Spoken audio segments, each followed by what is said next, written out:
26 de octubre de 1863 se crea la FA, la Football Association, que realmente es como la primera federación de fútbol a nivel mundial. Esta FA y estas primeras normas, estas primeras pautas del fútbol, se crean, se firman en una taberna, ¿no? En un pub, que curiosamente se llama Freemason Tavern, ¿vale? Venga, va. La taberna de los masones libres. Es un deporte creado por masones. Por narices, el terreno de juego tenía que tener su simbología masónica. ¿Y si te digo que esto es una puerta?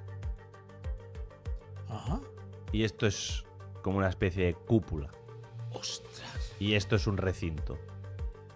¿Y si esto es un templo? El avistamiento que se dio el 27 de octubre de 1954 en el campo de la Fiore, ¿vale? En el campo de la Fiorentina, Italia. Se jugaba un amistoso Fiorentina versus Pistoiese. Alrededor de las 2:30 del mediodía se estaba disputando este encuentro delante de 10.000 personas y aparece un objeto encima del estadio. Pero este caso no quedó aquí y tiene un detalle, Xavi, que te va a sorprender.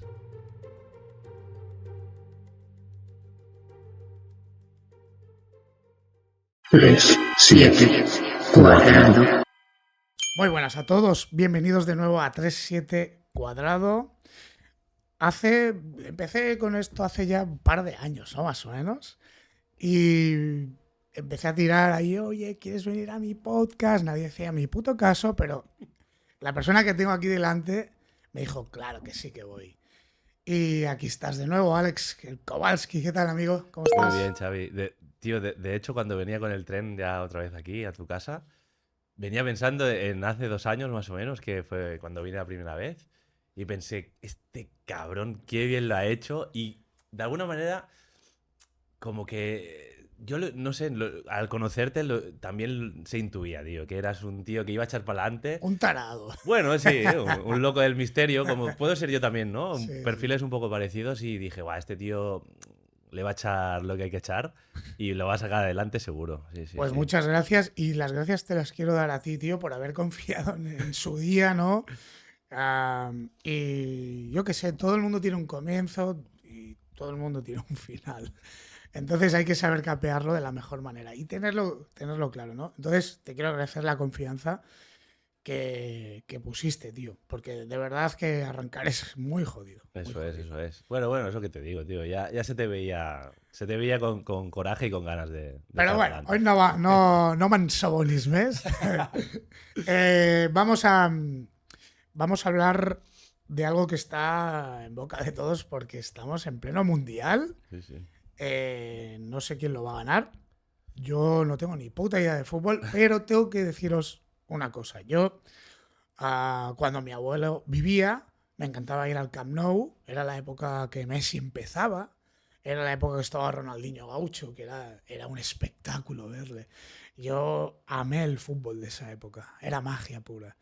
Y recuerdo, ¿no?, esos momentos con mi abuelo en el Camp Nou, viendo a Messi, viendo a Ronaldinho, viendo el chicharraco que le metió el Sevilla, el primer gol que metió con el Barcelona, fue espectacular. Sí, sí. El estadio, no sé si... Bueno, no sé si fue en Sevilla. Entonces le tengo mucho cariño al fútbol. A mí me encanta jugar a fútbol, Ujú. pero yo nunca he sido así de vamos a ver este partido u otro. Pero ciertamente es el deporte rey, eso hay que admitirlo. Es un deporte espectacular. Repito, me encanta jugarlo y sé que tiene muchos misterios. Aquí el amigo Kowalski, junto a su compañero, recuérdame, Alberto Hernández. Alberto Hernández, discúlpame, Alberto, habéis escrito un libro sobre los misterios del fútbol. Aquí lo Tío. tenemos. Sí, sí. A ver. Misterios y enigmas del fútbol. Alberto Hernández y Alex Rodríguez. Maravilloso. No hace falta decir que tendréis el enlace en la caja de la descripción para que vayáis a comprarlo ahora mismo. Y además de buena editorial. Alex, antes de arrancar, por favor, dinos un poco dónde te pueden encontrar. Sé que también haces cosas en YouTube, Sí. en Internet. Lo- Y No, me pueden encontrar en mi canal de YouTube, que es, al final, a mí en el mundo del misterio la gente me conoce como el Kowalski o Alex Kowalski. el Kowalski, exacto. Entonces, si buscan Kowalski o Alex Kowalski, ya me van a encontrar en YouTube, en redes, Muchos me en preguntáis Instagram. por esa camiseta que me pongo en muchos podcasts. Es suya, es su camiseta. Sí. Pues, Kowalski, amigo, tío, ¿de dónde O sea, cuéntanos un poco de dónde sale el origen del fútbol. Pero antes, ¿cómo te da por escribir un libro de misterios del fútbol? Es un tema bizarro, ¿no? Sí, sí. ¿Qué es esto, no? Totalmente. Pero un poco has dado la clave tú antes, que es esa idea, ¿no? Que has dicho del deporte rey, ¿no? Y Sí. más en España, aquí donde estamos, ¿no? Donde vivimos nosotros. Sudamérica, por supuesto. Y bueno, en Europa también, ¿no? Al final el fútbol es el deporte universal, por decirlo Totalmente. de alguna Sí, manera, sí. ¿no? Mira los japoneses, qué máquinas. Por ejemplo, los Está japoneses buenísimos. este año han sorprendido mucho. O Y el anterior Exacto. mundial se volvieron casi favoritos en un momento. Yo flipé. 100%. O Cabo Verde este año en el Mundial, que Qué está... portero, Ha sido increíble, ¿no? O sea, hasta el país más diminuto del mundo tienen su selección, pues tal, ¿no? Entonces el mundo del fútbol es una cosa universal. Tanto Alberto como yo somos aficionados de fútbol, ¿no? Os encanta el fútbol. Exactamente. ¿Qué pasa? Vivís en Barcelona, sois de Barcelona. No, Alberto ¿No? es de Zamora.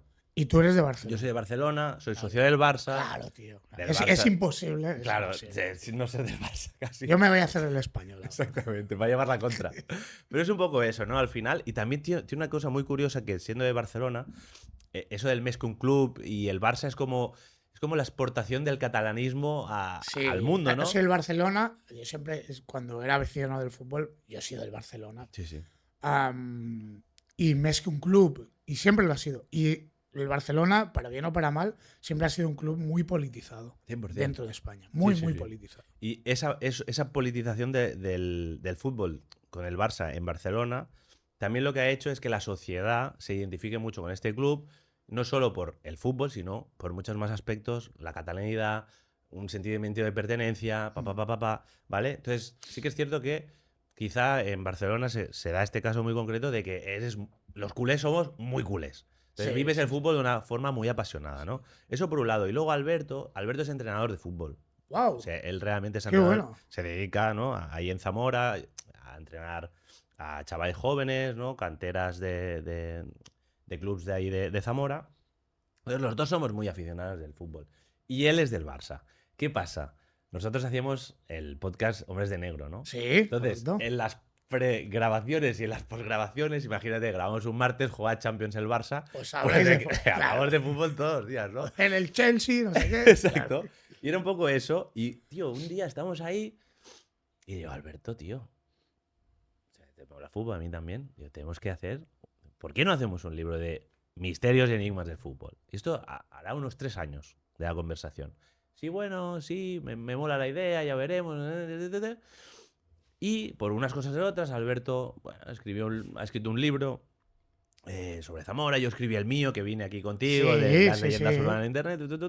Bueno, tuvimos ahí una historia hasta que el año pasado le dije, oye, ¿qué pasa con esto? Pues vamos a hacerlo.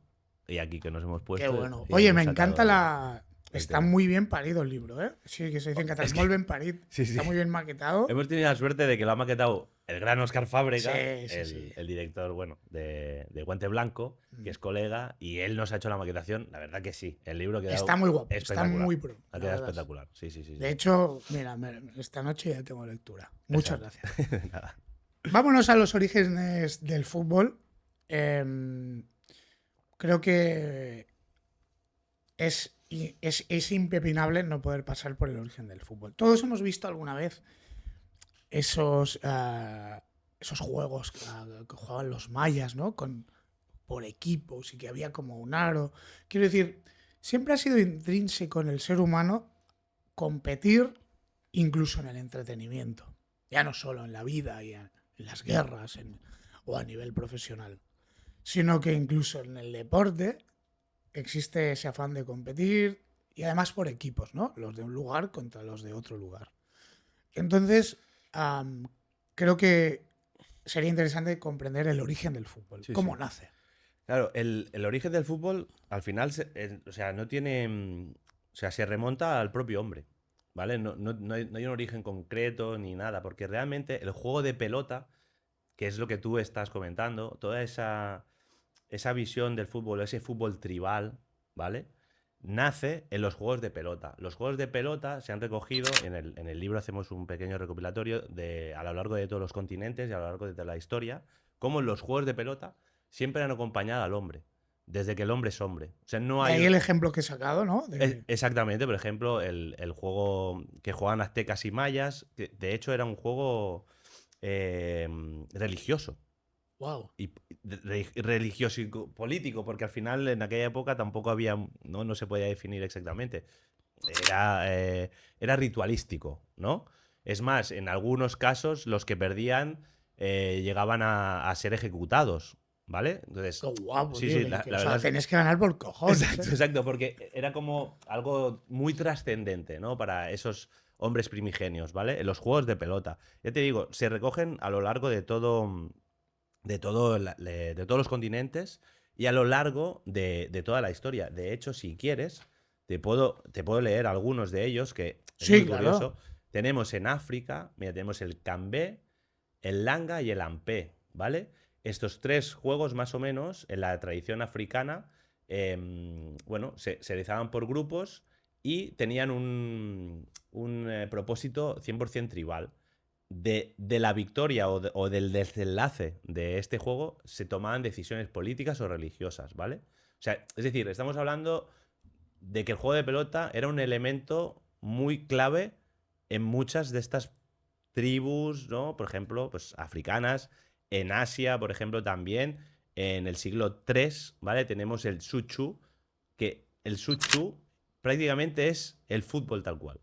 Son Tal cual. tal cual. ¿De dónde es el Suchu? Es de China. Sí, suena ¿vale? chino, sí, suena Sí, sí. chino. Perdona. Es de la dinastía Han del siglo III, ¿vale? Y básicamente son dos equipos que se disputan un balón que tienen que colar en una cesta y solo se pueden usar los pies. Es que básicamente es el fútbol, tal cual lo conocemos hoy en día. Solo en la marca se marca diferente, pero es lo mismo. Sí, pero la base, el juego de pelota, es exactamente el mismo. Y son muy antiguos, claro. Exactamente. Este, por ejemplo, es del siglo III. En América tenemos el juego de pelota mesoamericano que mencionabas tú, que es el Ulama, ¿vale? Practicado por aztecas, mayas y olmecas. Y es ese juego que te digo que tenía fines religiosos y que incluso podía llegar a la muerte de los perdedores. Qué maravilla, ¿eh? En Europa, ¿vale? Aquí sí que tenemos un deporte, entre comillas, o un juego de pelota, que es el episkiros griego, ¿vale? Que este está considerado por la FIFA como el primer fútbol. Ese sí que sería como el más oficial, por decirlo de alguna manera. Que ese es este. De hecho, no sé si se verá en la cámara. Lo pongo en producción. Esta imagen. ¡Ostras! Que A ver. literalmente. Lo pondré en postproducción, sí, ¿eh? es No os pongáis una. intensos. A ver. ¿Esto es real? Sí, sí, es un bajo relieve del siglo. Bueno, Hostia, no me acuerdo, no pero sé si lo veréis, pero si no, ya- lo pondré Exacto. por fuera. ¡Wow! No, Es alucinante. Este literalmente. ¿Cuántos años tiene esa imagen? Mira, esta es el 375 a.C. Sí, sí, y literalmente Madre es un tío jugando a fútbol. Tal cual, Eso ¿eh? sí. Y a mí algo que me sorprendió mucho buscando los orígenes es que incluso en Oceanía hay indicios también, y bueno, se ha investigado, que las tribus de Oceanía en Australia también practicaban el deporte de pelota, concretamente el Marngrook, ¿vale? Quiero que lo veas también. Este es una ilustración de 1857 de los aborígenes de Oceanía.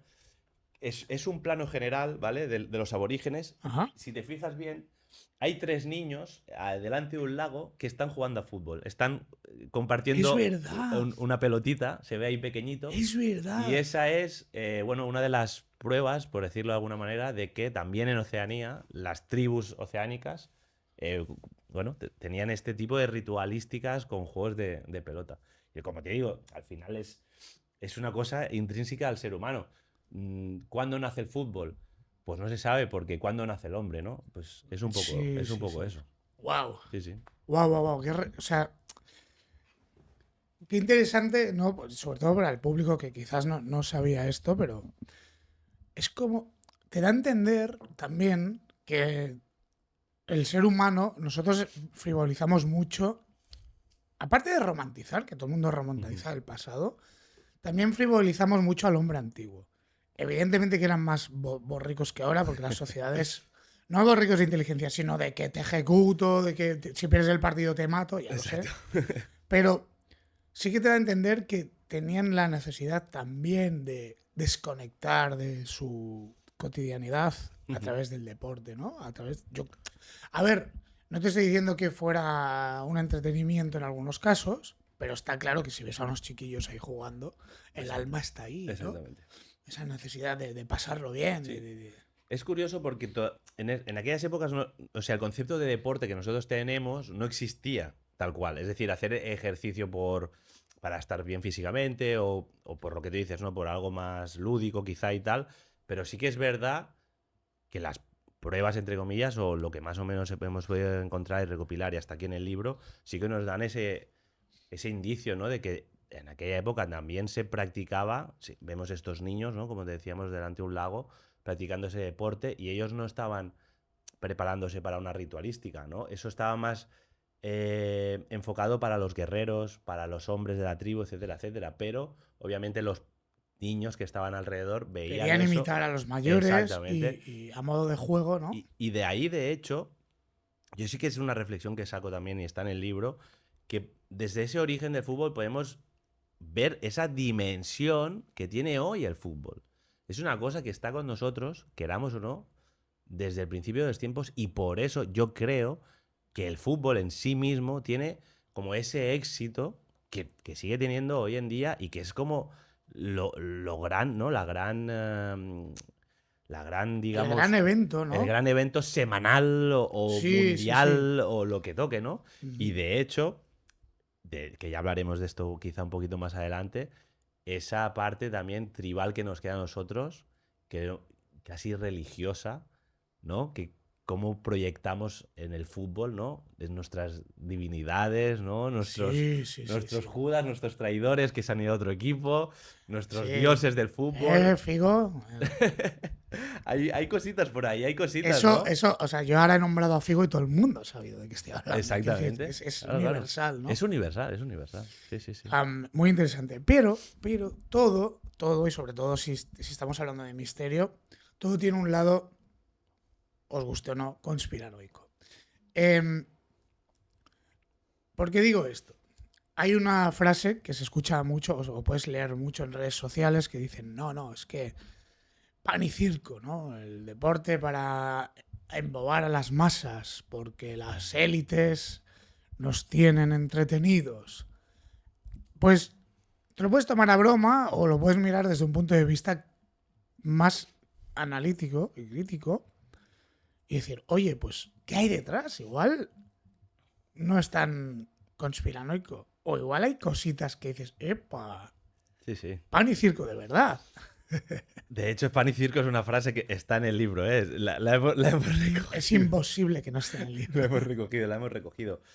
Tema de conspiración y tema de fútbol. La verdad que, oye, mira, estamos en pleno mundial, ¿no? O el origen masónico, ¿no? Exactamente. Y tenemos un montón de... Vais a ver si entráis en Reels, ¿no? TikTok, Instagram, todo esto está lleno de conspiraciones en torno al fútbol en estos días, etcétera, etcétera. Pero si nos ponemos un poco analíticos y un poco críticos... Lo que ha pasado con Egipto y Argentina. Por ejemplo, ¿no? ¿Qué opinas tú? Espera, ¿qué opinas? A ver... No, quítate el escudo del Barça y déjame Messi en paz, por favor. Es que, ¿sabes qué pasa? Que a mí me pasa esto. Yo intento ser muy crítico, ¿no? Y es un tema que, si yo lo veo en un reel, a mí lo que me dan ganas realmente es de ponerme a investigar. Claro, yo a priori sí, te compro todo, ¿no? Te compro conspiración, pues de que hay una conspiración de que quieren que Messi gane el Mundial, porque las élites, lo que sea, ok.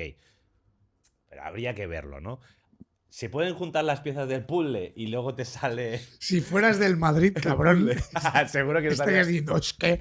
Está clarísimo. Estos jodidos. Ya, pero fíjate. No, vamos a entrar un poquito en esto. Lo de la portada de Economist. Esta es brutal, Que iba a ser en teoría Cristiano Ronaldo. Sí. Y ahora no sé si has visto la nueva teoría de que Nike anunció el rescript. No, cuéntalo. Esta es muy buena. Que, bueno, hay un anuncio de Nike para el Mundial, muy cercano al Mundial, que sería como que realmente esa teoría se ha reescrito hacia otros caminos, etcétera, etcétera, que lo busque la gente. Es muy amplia, ¿no? La teoría, pero que vean eso, Nike Rescript, ¿vale? sale Cristiano Ronaldo y están como con un contrato con el LeBron James que no quieren firmar. Es muy, ¿Serio? sí, es muy conspiranoico, está muy chulo.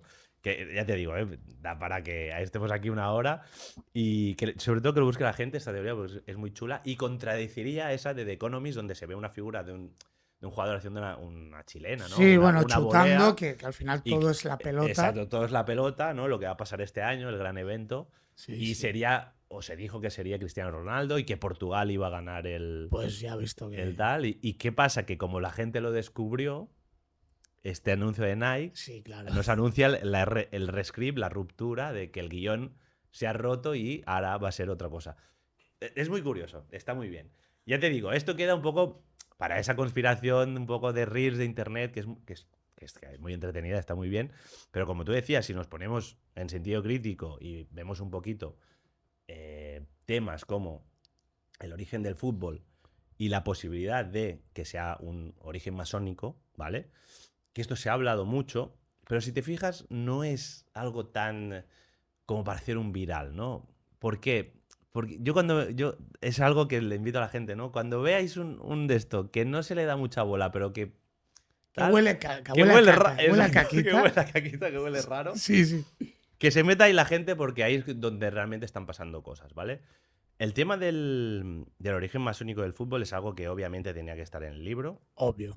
Y de alguna manera yo, cuando entro en el tema, para prepararlo para el libro, voy pues muy escéptico y con pies de plomo porque quiero que sea algo serio y tampoco quiero aventurarme en decir Bueno, cosas. que no quieres soltar la magufada primera No, que encuentres en Reddit y ya. exactamente. Entonces me pongo y estoy trabajando durante bastante tiempo todo el tema de la masonería del fútbol y llego a una conclusión, ¿vale? ¿Hablaste con Carlos Mesa? Él sabe de esto Sí, mucho. sí, he hablado con Carlos Mesa y con otras personas del mundo de la masonería. De hecho, un borrador lo envié a un conocido mío que controla bastante del tema.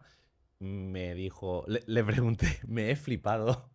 Y me dijo, no tanto como No crees, tanto. no Wow. tanto como crees, o como puedas creer. En plan, ¿no? Intenté como corroborar un poquito lo que estaba haciendo, porque al final el tema de la masonería también es complicado porque si no eres masón, acceder a la documentación o a lo que es realmente lo que pasa dentro de Es las logias complicado, es sí. muy difícil, ¿vale? Sí que tú puedes conocer algún masón o Y puedes tener te contactos. pueden enseñar la logia, incluso. A mí Carlos ¿No? me ha ofrecido Exacto, ir a a mí ver. también. Que algún día iré, de Pues a verdad. ver si vamos juntos, tío. Sí, me dijo que es como Pues, si quería hacer un videoblog y todo, estaría, ¿eh? estaría chulo, tío. Muy interesante, Sí, sería sí. muy En interesante. las tenidas blancas que hacen, que Pues son en abiertas septiembre al. igual. Pues, tío, estaría guay que fuéramos. Ujú. Total, es complicado, ¿no? Entonces, yo me lo tomo en serio, Vale, yo me encuentro que voy a sacar datos, si quieres, ahora un poquito, para que la gente hacerlo un poquito Sí, más dinámico. sí. Mirad, 26 de octubre de 1863, ¿vale? Se crea la FA, la Football Association, que realmente es como la primera federación de fútbol a nivel mundial, ¿vale? Entonces, en esta FA, ¿vale? En esta primera federación es donde realmente se crean las reglas del fútbol moderno, del fútbol tal y como lo conocemos hoy en día, ¿vale? Porque hasta ese momento no existía el fútbol como tal. El fútbol era una especie de rugby y fútbol mezclado donde se podía coger el balón con la mano, había que llevarlo a un No campo. estaba bien pautado, bien No había, definido. o sea, las reglas eran O en que cada lugar era de una manera. exactamente, en cada casa se jugaba el deporte de una manera distinta, Con ¿vale? unas normas. No, esto es así, esto es así. Exactamente. Y sobre todo, el fútbol hasta ese momento era un deporte muy, muy rudo, muy, muy crudo, muy de ir al choque, muy de ir al barro. Y la burguesía inglesa de aquella época no quería mancharse, digamos. Claro. ¿No? Eran Querían como estar más. impecables. Exactamente. Entonces, esa burguesía decide, como digo, el 26 de octubre de 1863, crear una normativa. Entonces crean la primera federación o asociación de fútbol que existe a nivel mundial, ¿vale? Para crear una norma, una serie de pautas, para unificar todo lo que es el fútbol, ¿vale? Para que en cada pueblo, en cada ciudad, en cada barrio, en cada estadio se jugara al fútbol de la misma manera. Hablar el mismo lenguaje. El mismo lenguaje. Exactamente. ¿Qué pasa? Esta FA y estas primeras normas, estas primeras pautas del fútbol, se crean, se firman en una taberna, ¿no? En un pub, que curiosamente se llama Freemason Tavern, ¿vale? Venga, va. La taberna de los masones libres. Entonces, claro, ya de entrada dices, bueno, aquí está pasando algo, ¿no? O sea, no es baladí, no es casual, ¿no? O, por lo menos si tienes un poquito de sentido crítico y un poquito te mola el misterio de conspiraciones, dices... Lo calas. Exactamente, ¿no? Este lugar no es, digamos, una logia, no es un lugar oficial de la masonería, pero sí se sabe, y esto está documentado, está en el libro, que era un lugar, una taberna, donde iban, digamos, masones, pues a tomarse una cerveza. Los masones no son aquí cosas raras, son personas y Sí, claro. se toman una cerveza. También se entretienen. Exactamente. Aparte de dominar el universo. También se toman sus cervecitas y se hacen sus comidas, sus paellas, sus barbacoas, lo que tengan que hacer, ¿no? Entonces, sí que es cierto que es una taberna vinculada, ¿no? A la masonería. Y de hecho es a la Gran Logia de Inglaterra, concretamente, ¿vale? Esta Freemason Tavern, ¿vale? Acogía a tanto, bueno, gente de fuera de la masonería como a muchos masones, ¿vale? Y, bueno, se sabe que esta FA se firma en este lugar. Lo que no se sabe, a ciencia cierta, es si las personas que lo firmaron eran masones o no. Obviamente porque hay un tema de privacidad, hay un tema de que nosotros pues no podemos acceder a ciertos documentos de la masonería, etcétera, etcétera, y nunca podremos saber exactamente si las personas que firmaron eso, bueno, eran masones o no. Pero tenemos ya el lugar. Ujú. ¿Quiénes eran esas personas que decíamos un poco antes? Esa burguesía, ¿no? Esa burguesía que quería romper con lo establecido. Y esa burguesía, por supuesto, en aquella época estaba muy influenciada, por no decir totalmente influenciada, por la masonería. Toda esa burguesía, alta burguesía, de la clase política, social, económica de Inglaterra de aquella época, pues las grandes esferas, no sé, te diría, la gran mayoría, ya estaban muy vinculadas a la masonería, sobre todo porque en aquella época la masonería ya estaba muy en auge. Ya era como prácticamente algo de moda. La masonería había dejado de ser una cosa... Exclusiva para algunos. Exacto, para los canteros, creadores de catedrales, etcétera, Los etcétera. canteros, sí. Exactamente, todo eso ya se ha abandonado desde hace más o menos un siglo y ya se ha abierto la masonería a otro tipo de a otro tipo de público, target, sí. a otro target, ¿vale? Sobre todo a pues, comerciantes, burgueses, ¿no? Gente curiosa o interesante Sí, que pudiera aportar algo a la logia, etc. Exactamente. Entonces ahí ya tenemos que, desde hace tiempo ya ha entrado bastante gente dentro de la masonería, ¿no? Ya tenemos dos elementos, ¿vale? Entonces, una vez hemos abierto esta pequeña puertecita, ¿vale? ¿Yo qué hago en el libro, no? ¿Cómo lo planteo? Digo, ok, estamos aquí, ¿no? En este punto ya hemos abierto esa puerta, vamos a cruzarla y vamos a ver exactamente cómo es el fútbol, ¿no? Analizar un poco, bueno, a nivel simbólico quizá, ¿no? Que es muy de la masonería, cositas del fútbol, ¿vale? Y aquí ya empiezas a ver, si miras con ojos... Hay simbología, ¿no? Hay cositas, ¿vale? Bueno, venga, va, cuéntame esas cositas. Te cuento cositas. Porque todos hemos visto a jugadores de fútbol haciendo lo típico, ¿no? De Hollywood, o la pirámide esa, sí. o las el movidas. ojo y tal. Sí, ok. Esto realmente sí que es más moderno y es más del mainstream, ¿vale? Se podría achacar a O sea algo... que el su, eso no es nada, ¿no? En principio no. Pero a nivel, ¿cómo te digo? Más de juego, más de disposición de campo, por ejemplo, sí que hay cosas, ¿vale? ¿Cuántos jugadores juegan por equipo en el terreno? 11. 11, ok. Aquí ya tenemos un número bastante potente, ¿no? Sí. Un número que, al nivel de conspiración, hemos visto repetido en bastantes ocasiones. Sí. Sobre todo nos sonará mucha pues el 11S, ¿no? Que fue la gran conspiración y donde ahí realmente el número 11 como que se reveló de alguna manera, ¿no? Al gran público, ¿no? Ese 11S que luego estaba en películas, habíamos visto, ¿no? Como la conspiración Sí. nos había ido, entre comillas, ya premostrando esa fecha, ¿no? Al final esto, bueno, entra parte de la conspiración, te lo puedes creer o no, pero sí que es cierto que el número 11 parece que tiene cierta Sí, relevancia. sí. De hecho, en la Dentro masonería... de la numerología es muy... Exactamente. De hecho, dentro de la masonería es como que del 0 al 9, ¿no? Sería como los números primarios, por decirlo de alguna manera. Luego estaría el 10, que es el número ya más perfecto. Y el 1 más 1, que es el 11, sería como esa... O sea, el 10 sería como la perfección del hombre. Y la ruptura de la armonía. Exacto. ¿No? Y sería la trascendencia. Dejar de esa parte más humana y ya un poquito trascender. El 11, ¿no? Sería el siguiente paso, ¿vale? Eso, por un lado, tema de numerología dentro del fútbol. Pero ¿qué pasa si te digo que hay 2 equipos? ¿Qué pasa si te digo que es 11 más 11? Ya nos sale el 22, ¿vale? Ajá. Y aquí es donde está la clave, realmente.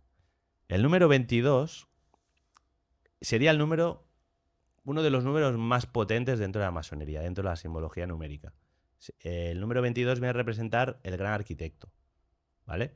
Es como... Bueno, el gran arquitecto sería como voy a decir como la divinidad o como El creador. el creador. El gran creador. Exacto, el gran creador del universo, etcétera, etcétera. Y tiene bastante que ver con este 11 más 11 porque ya es el siguiente, ¿no? Si sería ya el camino hasta el 20, no sería el 21, Sí. sería el doble, sería el 22. Bueno, entramos aquí. Encaja, pero bueno, encaja perfecto. Sí, sí, de hecho va un poquito por ahí. Al final es lo de siempre. Yo no soy masón, ¿vale? No sé exactamente esto. Yo, por lo que he podido recopilar, obviamente hay mucha información ya hoy en día sobre la masonería y sobre la simbología, sus números, etcétera, etcétera. Pero este número, si tú me dices, bueno, quedamos hasta aquí, ¿no? Me estás diciendo, encaja bastante, pero tiene más cositas, ¿vale? A ver. Y dentro de la masonería. Dentro de la masonería, no en todas las logias, pero en muchas sí, no como parte obligatoria, pero sí como algo de aprendizaje, se enseña la cábala, ¿vale? Ajá. La cábala judía.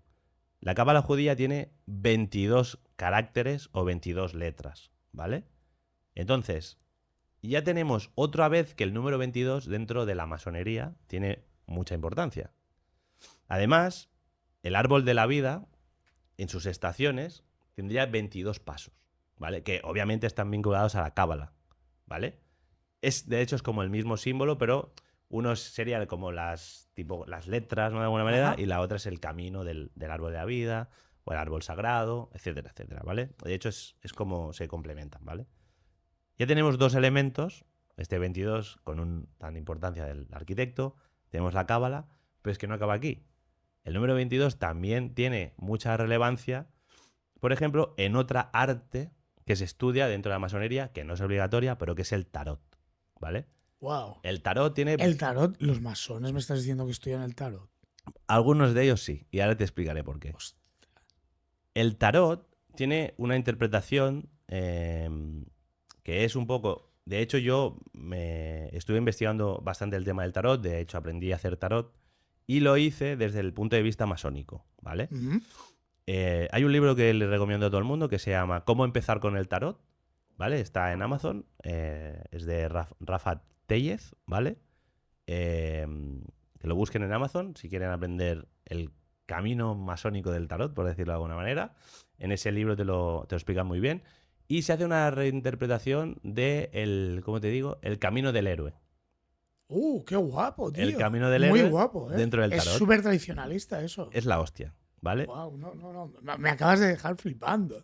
Te recomiendo que te mires eso porque es increíble. Y mira que yo el tarot siempre he dicho, bueno, esto es... Exactamente, y a mí me pasó lo mismo hasta que digo en esto. Con Lo esta veo clave. muy del mundo este de Brujilda. Sí, de la pitonisa Lola que te Sí, tira no sé qué. Bueno, hay gente que mira el tarot hasta para... Tengo que ir al baño, a ver. Quiero decir, Sí. es interesante, pero hostia, no te puedes obsesionar. No hace falta. Pero tiene esa parte que es la que, según yo, he podido investigar o atender, ¿no?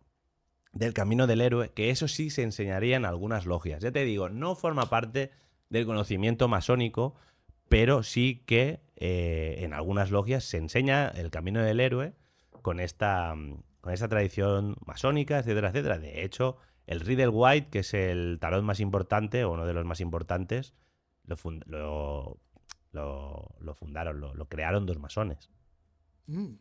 Ahí en blanco y en botella, ¿no? Sí. En el tarot tenemos 22 arcanos mayores, que van del 0 al 21. Siendo el 0 el loco, que es el aprendiz que no sabe nada, y se le va desarrollando un camino. El número 1 es el mago. Eso lo podemos ver en todas las películas de Hollywood. Sí. ¿no? Que se enseña. Ya. El Señor de los Anillos, por ejemplo, ¿no? Está Frodo, que sería el loco, que no sabe nada. Llega un mago, le da un objeto de poder. Le enseña el camino, ¿no? Y empieza una aventura. Y ¿no? ahí empieza el camino del héroe. Exactamente. Qué bueno. Esa es la interpretación masónica del tarot, ¿vale? Y, como te digo, hay 22 símbolos, de nuevo, ¿vale? En los arcanos mayores. De nuevo, es una interpretación esta masónica o que se podría, ¿no? Porque ya te he dicho, ¿no? El Río White masones. Bueno, viene de más antiguo el tema Bien. de la cábala y todo esto. Con la cábala, toda esa vinculación. A donde voy es que el número 22 tiene una relevancia Brutal. dentro de lo que es la simbología, Porque ocultismo. entiendo que son 22 cartas o son más.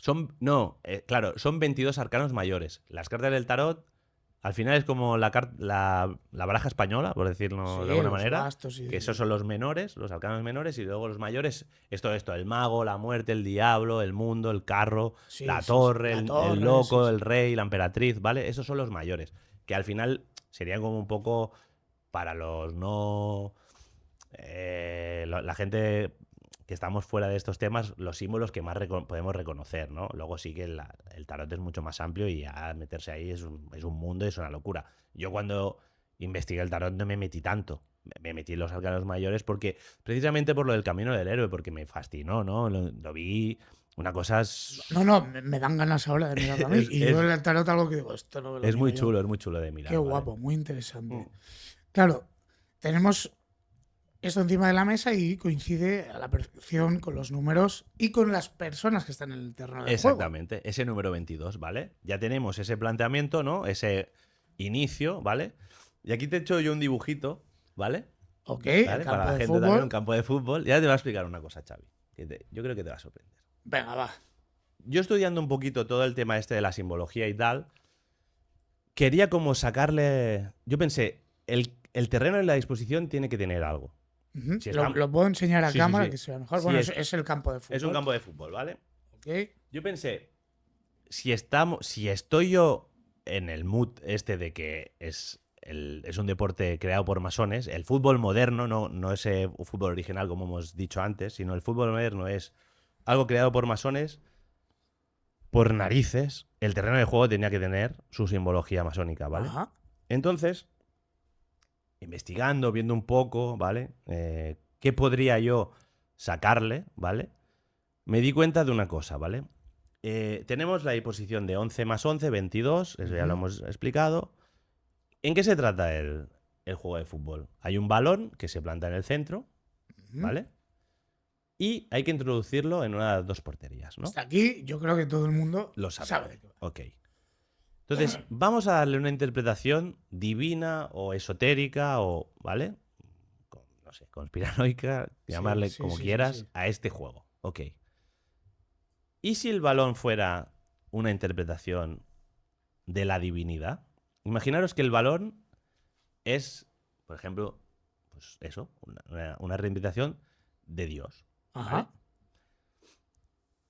¿Qué te recuerda esto, la portería? ¿Qué me recuerda? Sí. O sea, visto desde el dibujo Desde este. aquí, desde donde lo estás viendo tú. Un bolso, ¿no? Vale. ¿Y si te digo que esto es una puerta? Ajá. Y esto es como una especie de cúpula. Ostras. Y esto es un recinto. ¿Y si esto es un templo? Se parece al de la isla de Epstein. Un poquito también. Cuidado. Cuidado. ¿Vale? Ojito. Luego la gente, si no, ya pondrás imágenes que lo vean. ¿no? Sí, ¿no? La cúpula arriba. Si la puerta de pones un entrada. campo de fútbol, Mm. una imagen normal, Sí, se puede ver. se puede ver perfectamente. ¿Y si de lo que se trata el fútbol realmente es que los dos equipos intenten llevar a la divinidad dentro del templo? ¡Guau! ¿Y cuál es el momento de mayor éxtasis? Cuando la divinidad entra en el templo. Exactamente. Brutal. Es espectacular. De hecho, Yo esto no, o sea, al final es una conclusión a la que llegué yo. Es brutal. Haciendo un análisis, porque no lo he visto en ningún lado esto, ¿vale? ¿Le puedo añadir un matiz? Lo que tú quieras. La gente va a decir, tú eres un normal. a mí. Porque cuando te he dicho lo del bolso, me ha recordado los bolsos que vemos, esos que nadie sabe qué dientes son. Hostia, buenísimo, de los dioses, ¿no? De los dioses. Sí, puede ser, podría ser. Yo te digo, al final esta interpretación es la que yo le he dado, ¿vale? Es buenísima, ¿eh? Y yo creo que tiene mucho sentido. Sí, ¿no? Cuando Dios está en la casa, cuando claro, Dios... Wow. se trata de llevar a... ¿Y qué haría el otro equipo? El contrario, lo que haría es evitar, ¿no? Que entre... O sea, al final tenemos como el concepto al revés. Se marca en la portería al contrario. No, se lleva a Dios a tu templo y el contrario lo está evitando. Claro. De hecho, hasta hay un cancerbero en la puerta del templo que quiere evitar que Dios pase al templo. El cancerbero, el portero. Brutal. Es espectacular. Y encima cancerbero. Claro. Brutal. Es espectacular. Más cositas que tendríamos en el terreno de juego, las 4 esquinas, que podrían ser los 4 elementos fuego, tierra, aire, ¿vale? Ajá, muy bien. Los puntos cardinales, el número 4 también está bastante presente, es bastante importante, etcétera, etcétera, ¿vale?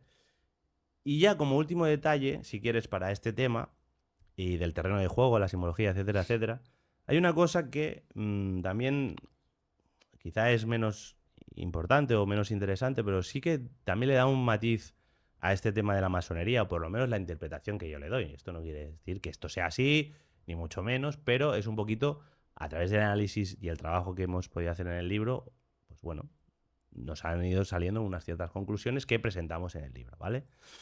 En la masonería existen 3 grados o 3 estados principales. El aprendiz, el compañero y el maestro, ¿vale?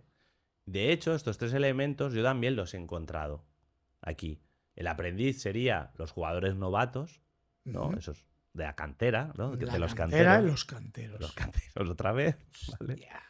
Los jugadores novatos, que ellos aprenden con los compañeros ya más veteranos.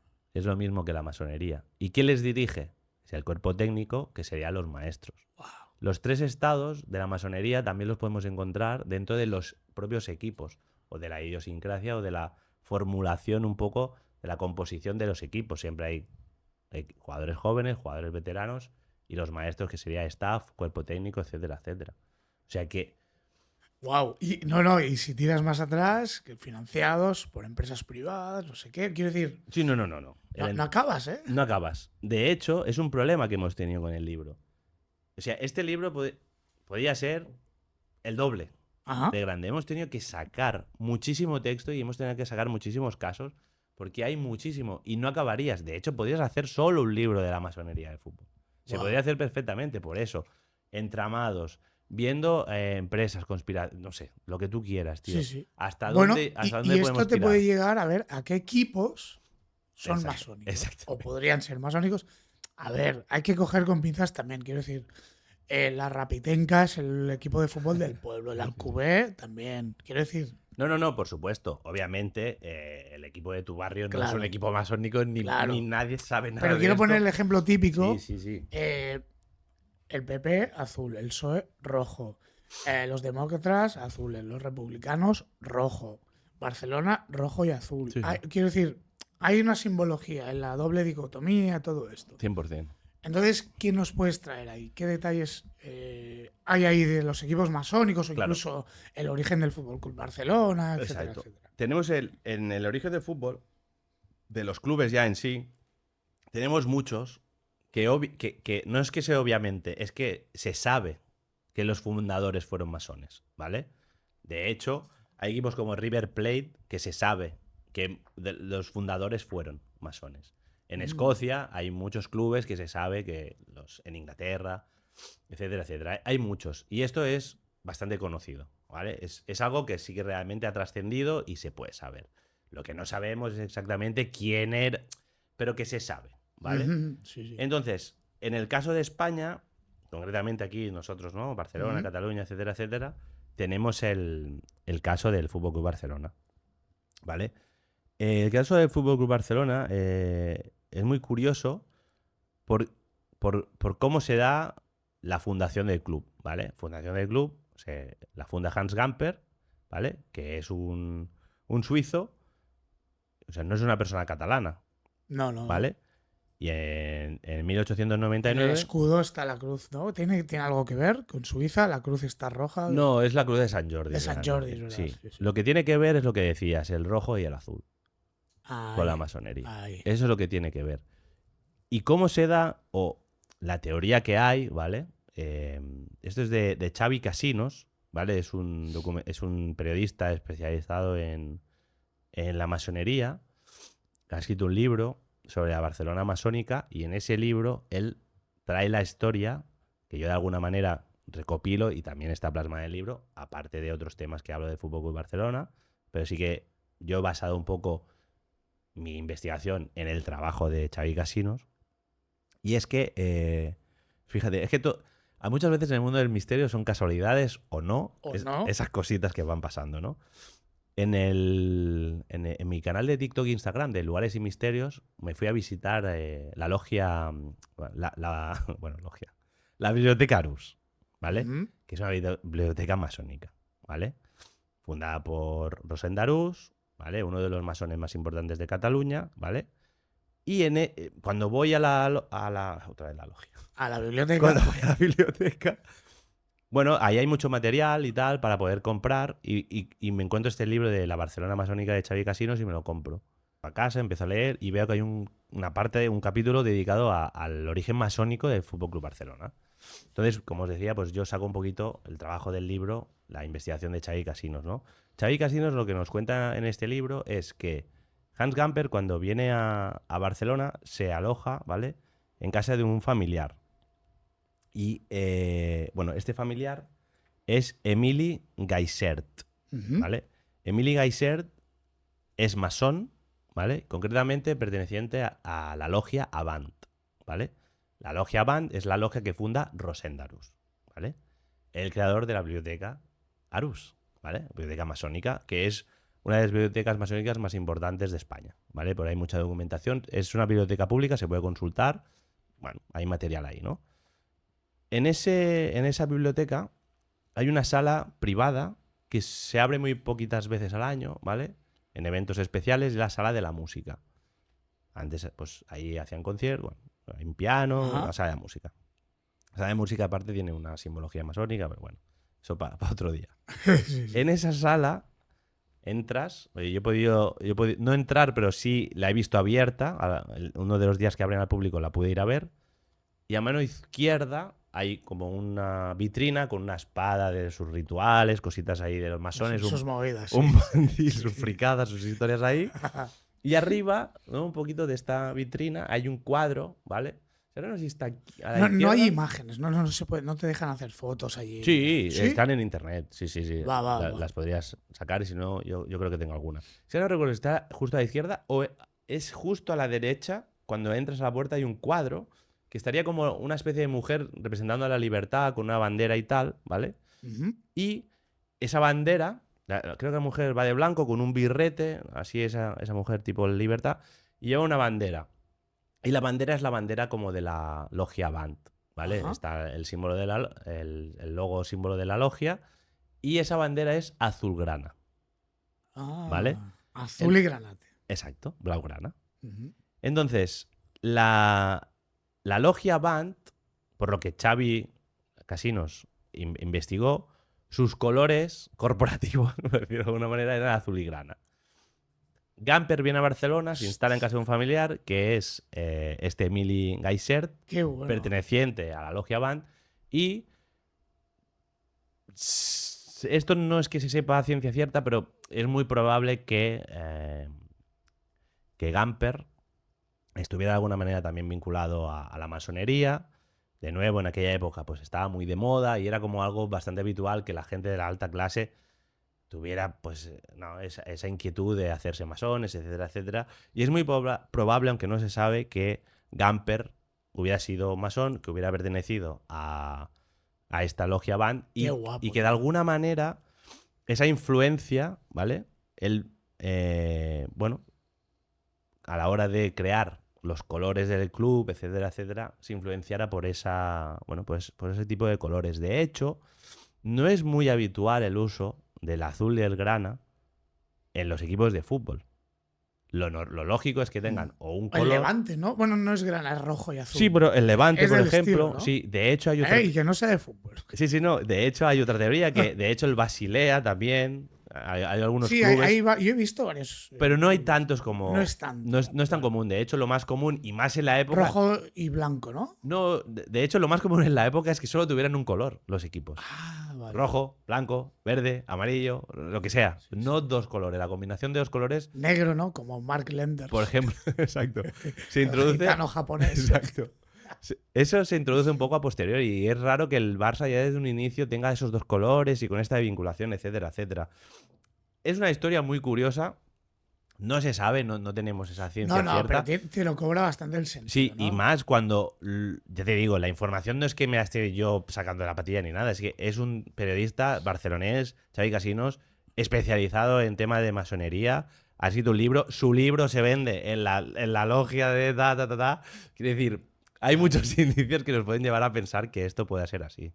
Qué Sí, guapo, tío. Uf, pero es que sacado de un detalle, ¿no? Exactamente. Sacas... Y de la casualidad, además, de que yo cuando fui, compré el libro, me encontré con eso, estaba el cuadro ahí, lo pude ver. Tremendo detalle. Sí.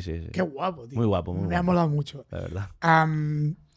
Vámonos al fuerte de los fuertes, sobre todo para este nuestro canal, que es ¿qué relación tienen estos o qué encuentros o qué avistamientos o qué ha pasado en el mundo del fútbol con nuestros amigos de arriba, de abajo, ya no sé dónde están? Del centro. Ya no sé si vienen del espacio o vienen del domo o vienen... O de dentro de la Tierra, ¿no? o de submarinos. Cuidado, o tal. Cuidado lo que están desclasificando. Hostia, sí. Eso, madre mía, tío. Uf, El Robocop este extraño que han... Hostia. Qué movida, ¿eh? Es que... No, sí. Mundo loco. La verdad es que es inabarcable, tío, lo que están sacando y está muy bien, ¿eh? Porque yo, por ejemplo, gente en común, ¿no? O coleguitas como Iván, ¿no? Que está metiendo a saco con el tema y sacando, ¿no? Desgranando para nosotros, ¿no? Está haciendo el trabajo para los demás. Iván se agradece. Hace un currazo. Exacto, se agradece desde aquí, Iván. Yo siempre digo, hostia, ¿de qué voy a hablar hoy? Bueno, a ver, güey, me gran misterio. Exacto. Y de ahí tienes todo. Me inspiro. Los resúmenes. Sí. La hostia. Pues, tío, yo cuando empezamos con el tema del libro, claro, obviamente queríamos meter paranormal, extraterrestres, tal. Y yo pensé, pero si... Es que no me sonaba ningún caso. De verdad. Y yo pensaba, a ver, pero ¿cómo va? Si hay avistamientos en estadios de fútbol, ¿no? Digo, no puede ser, ¿no? Para ti, para mí, para todos. Ver un ovni es, me voy por una carretera secundaria a las 2 de la mañana, que no viene nadie, y de repente hay una luminaria. Travis Walton, sí. ¿No? El caso plantilla por excelencia de me estoy solo por ahí y me aparece la luz, ¿no? Digo, ¿cómo va a haber delante de 20.000, 30.000, 10.000 personas un caso de avistamiento? Bueno, hay una visión un poco... A ver, tú sabes... hay mucha gente que habla, pues, esto de los egregores, ¿no? ¿Cómo se dice? Los egregores y los arcontes y no sé qué, que dicen que van a los estadios de fútbol a alimentarse porque hay mucha energía, porque la gente está gritando y por eso vemos a veces avistamientos o luces ahí encima de los estadios o movidas Exactamente. así. Bueno, eso es lo que yo he encontrado así un poco... Sí, 100%. Lo que pasa que a nivel de prensa como más oficial y para poder, ¿no? También al final del libro lo que hemos intentado es siempre sacar documentos y rebuscar, ¿no? De hecho, si la gente lo mira, o sea, el libro está lleno de fotos, lleno de documentación para que... No, mola, es una lectura entretenida. Sí, ya va a ver la gente que son como casos así, ¿no?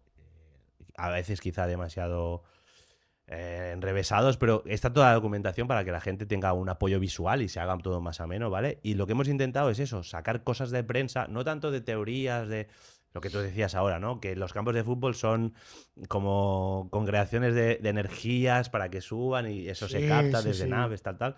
Más que eso, intentar pues sacar prensa, ¿no? Y yo pensé, no va a haber, ¿no? De nuevo, como te decía antes, hemos tenido que sacar casos, ¿vale?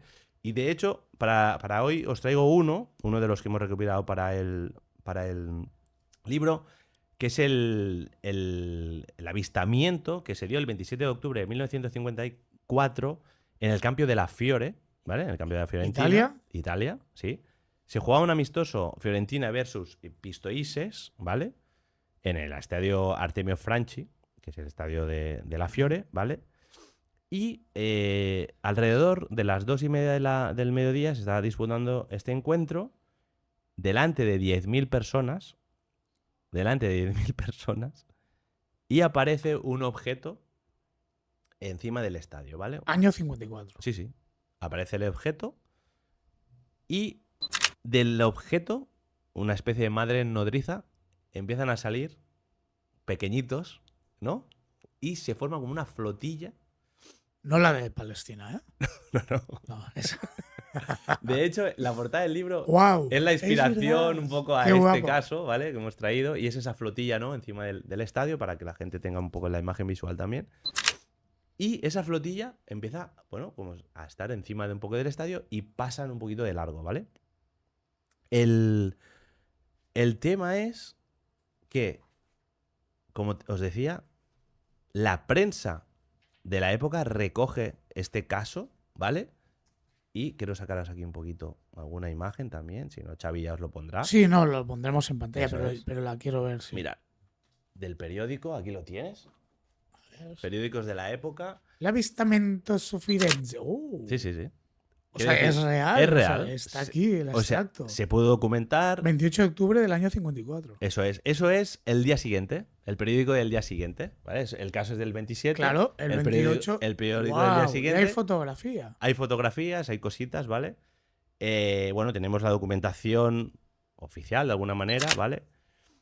Hasta aquí este caso es muy espectacular porque es delante de 10.000 testigos, ¿vale? Hay gente, de hecho en los periódicos están los testimonios, están recopilados en Gente el que libro. se fue entrevistada, ¿no? Gente que fue entrevistada, de hecho algunos futbolistas, dirigentes del club, gente importante, no solo aficionados, sino gente importante del club, como esa persona de autoridad, de alguna Sí, testimonio de el autoridad. presidente, el vicepresidente. Exactamente, que o- fueron preguntados y sí, efectivamente, dicen que vieron ahí un objeto que se como luego dividió y habían más cosas. Bueno, está todo recopilado en el libro, ¿vale?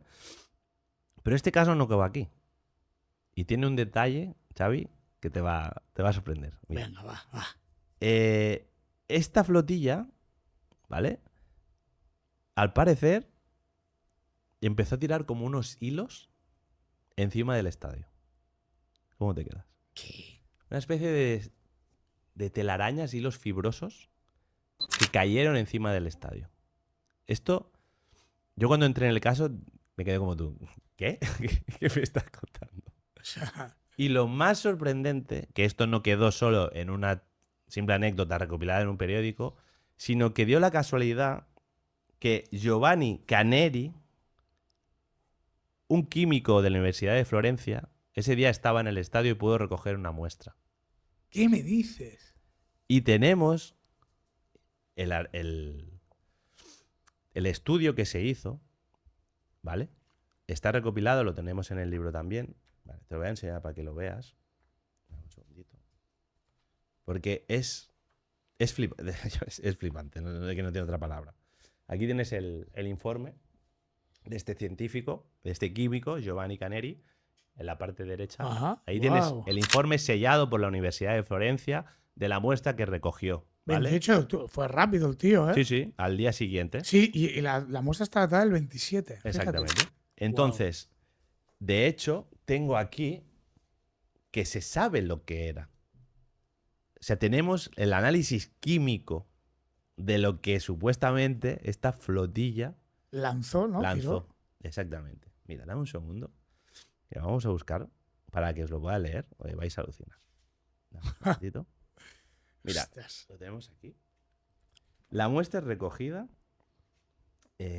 nos dio boro, silicio, calcio y magnesio. Esa era la composición de esa especie Guau. de telaraña o fibras que tiraron estos ovnis sobre el estadio. Este análisis, ¿vale? Fue de alguna manera secuestrado por por los estamentos militares de Italia. No me digas que se metieron los militares. Sí, y está o sea, digamos que las conclusiones... Este es el informe. Ajá.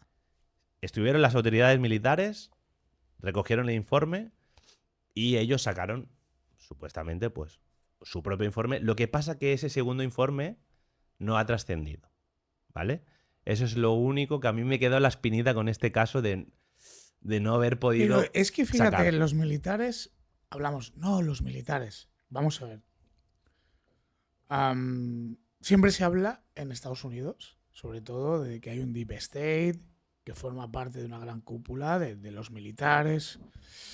Hay que entender que eso no es solo está en Estados Unidos. Hay que entender que eso se replica en todo el mundo. Al final, hombre, habrá naciones menos que otras, habrá naciones que tienen más o menos control o el gobierno de turno sobre sus fuerzas armadas, pero sí es cierto que el estamento militar, quieras o no, va un poco a su rollo. A su rollo quiero decir que forman, incluso a veces, cuando son hegemones tan potentes como el de Estados Unidos, el de China, estoy seguro que China está igual, ese deep state, ¿no? Ese estado profundo que hace sus tejemanejes a sus anchas. Entonces, claro, que aparezca de golpe un tipo que te ha analizado algo, ellos sabían perfectamente. Si aparece una flotilla en medio de un estadio en una ciudad, evidentemente los militares lo tienen que saber, o lo saben de alguna 100%. manera, porque tienen radares y tienen todo 100%. el control aéreo, de espacio aéreo de la nación. Entonces, claro, se presentaron al tipo este y le dijeron, trae esto, ¿no? Y quedó clasificado. Entiendo que no ha sido desclasificado. De momento que yo sepa, no. Habrá que hablar con Meloni, tío. Totalmente. De momento que yo sepa, no. Y intenté buscarlo, claro, también hay que entender que yo estoy en España y no es fácil. Un poco más complicado, ¿no? Quizás si desde Italia, pues igual habría más posibilidades de intentar encontrar si de alguna manera hubo algún informe. También lo que pasa mucho con estos informes desclasificados es que te los tiran ahí a cholón y tú tienes que, por fechas, cuadrar y ver. Mira lo que se está desclasificando. Si no te metes dentro, miras Exacto. todo. Es un follón. Es complicado, es complicado. Ya te digo, yo hasta ese punto no he podido llegar, pero sí que es cierto que tuve la fortuna de poder acceder al análisis químico, ¿vale? Y de hecho creo, si no recuerdo mal, que es el primer análisis que existe de algo como tirado, por decirlo de alguna manera, por objetos voladores no identificados. Creo que es la primera vez en la historia que públicamente se tiene. Y fíjate este documento. en la fecha, año 54, que es la era total y absoluta. Es 40... es la época del Capitolio. Exactamente. Bueno, es de ese vídeo que se ven pasando las. Creo que a ver si va a coincidir en año. Era 50 y pocos. Da igual, porque al final. Y el año que se fundó la NASA ronda por ahí. Es esa década. Al final, es la década caliente, del 47 hasta los años 60, más o menos, ¿no? Tenemos ahí esa explosión de la ufología, ¿no? Con Kenneth Arnold, ¿no? Con ese primer, digamos... La NASA se fundó en el 58, o sea, por ahí va. Por ahí va, ¿no? Es esa década caliente de los ovnis, ¿no? Y al final, pues no deja de ser un caso... Wow, es muy top, es muy interesante. Impresionante, ya te digo... Yo pensaba, digo, no va a haber nada así. Bueno, sí, lo que tú decías, va a pasar un platillo por ahí encima de un estadio. No. Mira qué caso, ¿no? Mira qué caso vinculado con el tema del fútbol.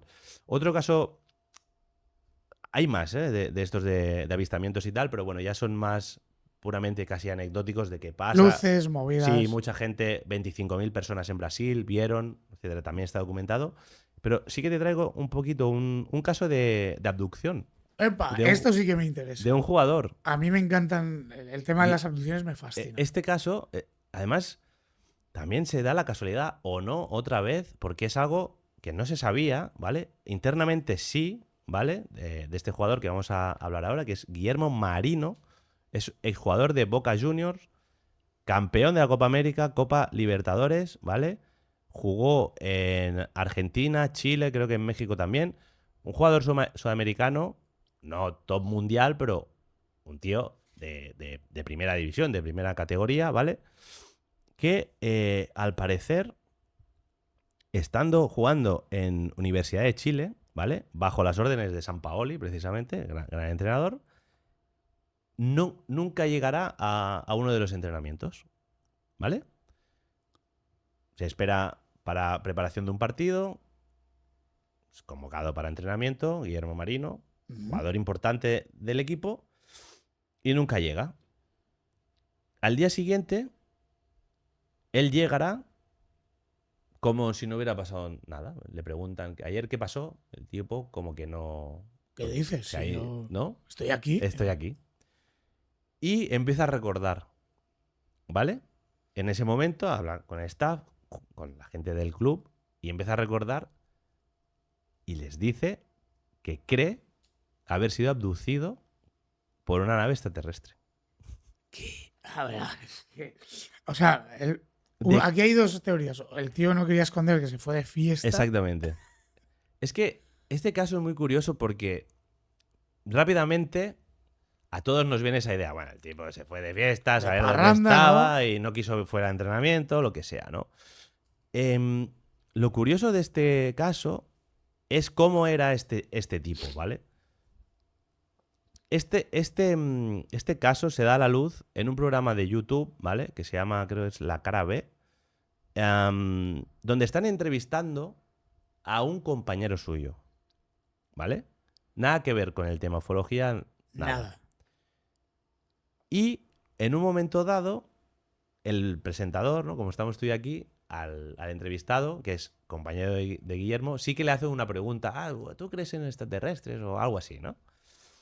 Y le dice, eso tienes que hablar con Guillermo Marino. ¡Epa! Y bueno, ahí hay una tal, y se entrevista, o hay un corte, ¿no? Y se entrevista a este Guillermo Marino, ¿vale? El compañero lo que dice previamente, nos pone un poquito de contexto, y es que es una persona familiar, seria, nunca ha dado a mentir, ni bromas. O sea, alguien... Sí, un tipo serio. Respetado. ¿No? Sí. Y es lo de siempre. ¿Qué necesidad? O sea, ¿en qué te podría beneficiar a ti inventarte que te han abducido unos extraterrestres?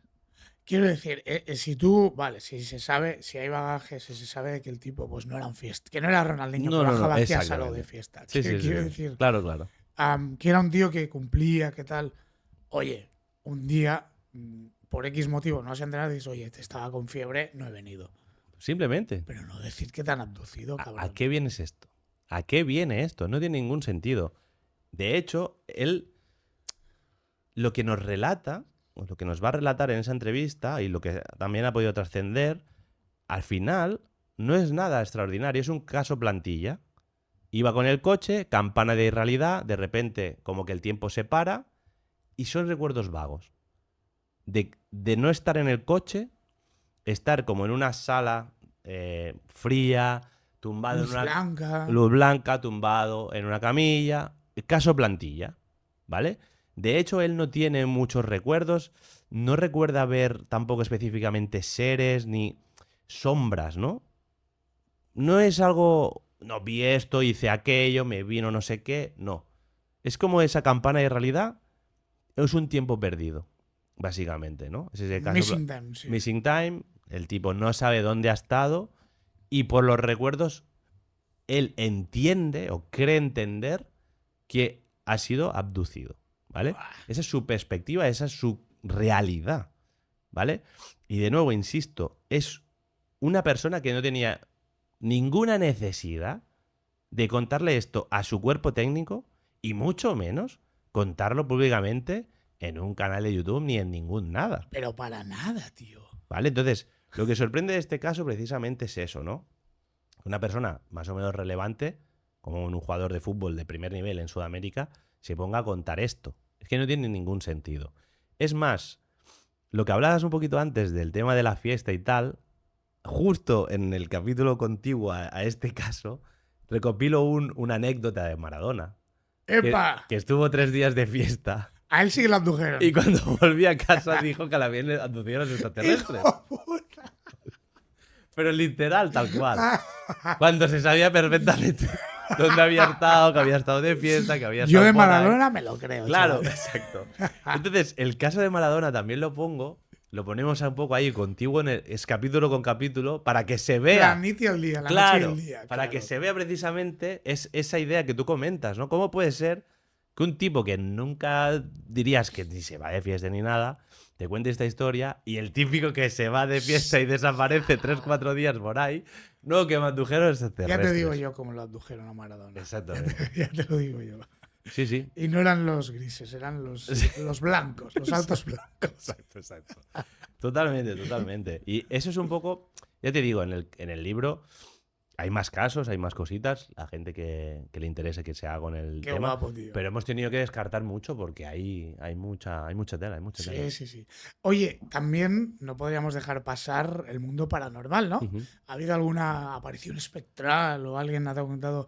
Ya sé que ahora últimamente el misterio como que está evolucionando hacia un lugar que está relacionando esas apariciones o esos encuentros con cosas de otras dimensiones, de otros planos, que ya no es el típico fantasma de alguien fallecido o el extraterrestre, sino que se ha fusionado en uno solo. Quiero decir, lo que puedas contar ahora, que no lo sé, que yo sé que vas a contar algo, se podría relacionar quizás con una entidad no humana, igual que con un espectro, con una aparición. Yo por lo que veo en los dos casos que te voy a traer, ¿sabes? Creo son de una época más posterior. O sea, no es lo que tú dices de ahora, novedades, esa nueva conceptualización de lo que puede ser un fantasma o casi se mezcla con que podría ser un extraterrestre, ¿no? Yo soy mucho de la teoría del superespectro, ¿no? De todo ese espectro visual que no vemos y que ahí están pasando cositas. Sí, y que a lo mejor, pues, en algún momento dado se cruza algo y... Correcto. No, y es una teoría más o menos lógica. Plausible, ¿no? y Plausible, yo la compro mucho. De hecho, es de mis teorías favoritas, ¿no? Sí. La de John Keel, el superespectro, Sí, todo esto. muy buena. Sí. Yo creo que es muy, muy potente. Pero no, te voy a traer dos casos clásicos de fantasma. De fantasma. De hecho, mira, el primero, el 1 de mayo del 2025, en el campo del Levante, que tú mencionabas antes, ¿vale? Epa. En 2025, en un Levante en Málaga, el delantero portugués Duda, ¿vale? Recibe el balón en el área, encara al portero, regatea y se queda solo ante la portería. Y de repente se queda como bloqueado y en vez de... ¿Hay imágenes de esto? Hay imágenes. No me jodas. Hay imágenes. A ver, cuéntalo, perdona, no me matéis. Hay imágenes. Se queda parado y en lugar de chutar el balón... ¿Para marcar? Decide como tirar el balón atrás a un compañero que venía, pero estaba como con un defensa, o sea, una jugada que era, tío, no hay que echar el balón atrás. O sea, Hay que marcar. Hay que marcar, ¿no? Bueno, jugada queda ahí, una cosa extraña. De hecho, si veis, buscar el vídeo, porque Xavi lo pone, o si no, que la gente lo busque. Lo busco, sí. La gente lo va a ver como que hace como un movimiento extraño, de hecho, ahí como una cosa rara. Se regatea el portero y hace como no sé, una cosa rara. Y el balón va hacia atrás, no sé, es muy raro, ¿no? Lo que sucede en ese momento. Y, obviamente, el tema de eso no lo hemos comentado, pero es muy curioso, ¿vale? Para la documentación del libro, ha sido relativamente fácil encontrar temas, cosas, porque hay mucha prensa futbolística alrededor del mundo. O sea, el fútbol es una cosa que a nivel periodístico mueve mucho. Sí. Hay muchos periódicos, televisiones, radios, prensa. Hay mucho material. Hay mucha paja, sí, mucho material. Hay vídeos. Sí. Ahí están las entrevistas. Está todo el material, ¿no? O sea, nosotros, tío, tenemos 20 páginas de bibliografía en el libro. O sea, hay 20 páginas. La gente puede consultar todo lo que estamos hablando aquí porque hay cientos y miles de artículos periodísticos donde pueden encontrar información. Se le pregunta a Duda, ¿qué ha pasado? ¿Qué has hecho? ¿Qué haces, tío? ¿Qué haces? ¿No? Cabrón, ¿sabes? Y dice, es que no sé si lo tengo aquí, incluso te lo podría literal, ¿no? leer. Déjame de un segundo, te lo busco. No te preocupes. Mira, ya, es que estos temas de lo paranormal, de los encuentros forteanos, tanto que se diría, son terribles. Claro, tío. y fíjate que tenemos la fortuna en el mundo del fútbol de que la prensa está ahí. Dijo, algo he visto. Robó el balón. Dibro al portero y estoy solo con la portería por delante. Y me digo, estoy solo, empuja, ¿no? Marca ya. pero algo raro pasó por ahí delante. Se la pasé a Miguel Ángel. Eso es lo que declara él, duda, este jugador, cuando es preguntado por qué no chutó. ¿Vale? O sea, pero Miguel Ángel es el compañero. El compañero al que le pasa el balón hacia atrás. Claro. Digo, ¿pero por qué? Loquísimo. Y en otros días posteriores que se le vuelve a repreguntar, dice: alguien se me cruzó, no sé qué fue, pero sé que vi algo en ese momento. ¿Vale? De hecho, mira, el bueno de Iker Jiménez incluso lo tuiteó. Aquí tienes la imagen, Xavi. Ese es un frame. No me digas. Es un frame del vídeo donde él... Duda falló clara ocasión contra el Levante porque, según sus propias palabras, vio un fantasma. Exactamente. Brutal. Y ahora... Esto lo pondremos, sí. Eso es. Y ahora viene la parte divertida del caso. Ajá. ¿Qué vio Duda? ¿Vio algo, no? ¿Se le fue la cabeza? ¿Vale? ¿Qué te parece si te digo que en el campo del Levante la gente ve una dama blanca? ¿En serio? ¿Hay testimonios? Hay testimonios. Y la teoría que se cuenta, o la historia, es que justamente en ese fondo, en esa portería, ¿vale? Es muy, vamos, típico en el campo de Levante, o se hace, ¿no? Como una tradición, entre comillas, un poco fúnebre, esparcir las cenizas de aficionados fallecidos. ¡Ostras! De hecho, y está en el libro, hay constancia de, en 2 ocasiones, que esto haya sucedido. Pues sí, no más. Pero que quede constancia segura, hay 2. De 4 jóvenes que tuvieron un accidente de coche y eran aficionados del Levante y se esparcieron sus cenizas en esa portería. Y, si no recuerdo mal, también de una aficionada, ¿vale? Wow. Que falleció, era una señora, creo, mayor, y también su última voluntad era que esparcieran sus cenizas, ¿no? Aficionada al Levante, en esa portería, ¿vale? Lo que se cuenta por algunos testimonios, y se cree que pudo ser lo que vio Duda, es esa dama blanca que te comentaba, ¿no? Ostras. Según algunos testimonios de ahí aficionados al Levante, en esa portería se ha visto una dama blanca protegiendo las cenizas de esos aficionados. ¡Qué guapo, tío! Y, al parecer, lo que pudo ver, de alguna manera, a Duda, en esa ocasión fallada, es a la dama blanca. ¡Wow! ¡Qué historia más guapa, tío! Es impresionante. Me ha encantado. Buenísima, Impresionante. Buenísima, tío. Sí. Claro, y además esto es reciente, quiero decir. 2005. El tipo, bueno, Iker incluso lo Sí, lo retuiteó. todo lo que tenga que ver con misterio lo cazó Exacto. rápido. Sí, Hostia, sí. qué guapo, tío. Sí, Qué sí, bueno. sí. Oye, dentro del misterio del fútbol o dentro de lo que has englobado, investigado, Ujú. también se incluyen tragedias, también se incluyen, bueno, momentos de desgracia. ¿Qué me puedes aportar ahí? Bueno, esto ya quizás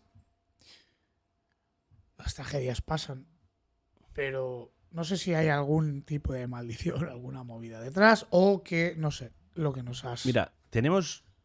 El libro es muy caleidoscópico, ¿vale?